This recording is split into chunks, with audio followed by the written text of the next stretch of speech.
Hello বন্ধুরা, আশা করি সকলেই খুব ভালো আছো। তো দেখো, আজকে আমরা আর একটা নতুন রেসিপি নিয়ে তোমাদের সামনে চলে এসেছি।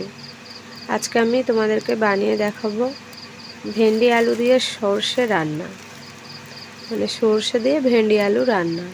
তো দেখো, প্রথমে আমি কড়াইতে দিয়ে দিয়েছি সর্ষের তেল এবং তারপরে দিয়ে দিলাম কয়েকটা গোটা জিরে, এরপর একটা কাঁচা লঙ্কা এবং একটু তেজপাতা ও পেঁয়াজ দিয়ে দিলাম। তো দেখো, পেঁয়াজটাকে একটু কষিয়ে নিতে হবে। যখন একটু লাল লাল কালার, দেখো এরকম কালার চলে যখন আসবে, তখন আমি এতে দিয়ে দেব বেটে রাখা সর্ষে। তারপরে আরেকটু কষিয়ে নিতে হবে এবং তারপর আমি এখানে দিয়ে দেব পরিমাণ মতো হলুদ গুঁড়ো, পরিমাণ মতো লবণ, এবং যদি লঙ্কা গুঁড়ো তোমরা দিতে ইচ্ছুক হয় তাহলে কিন্তু তোমরা লঙ্কা গুঁড়ো দেবে। তো দেখো, হলুদ গুঁড়ো দিয়ে দিয়েছি, এবার আমি দিয়ে দেবো একটু লবণ এবং তারপরে এটাকে খুব ভালোভাবে আরও কিছুক্ষণ কষাতে হবে।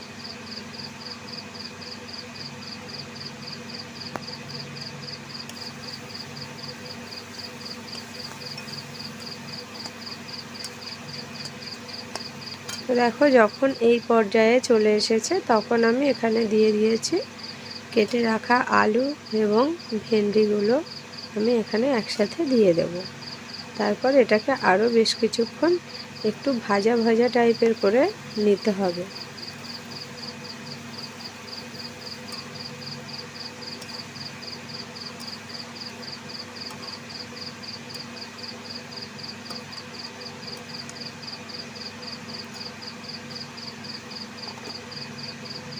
তো দেখো, এখানে আমি ঢাকনাটা চাপা দিয়ে রাখার পর যখন ঢাকনাটা খুললাম তখন কিন্তু এই পর্যায়ে চলে এসেছে।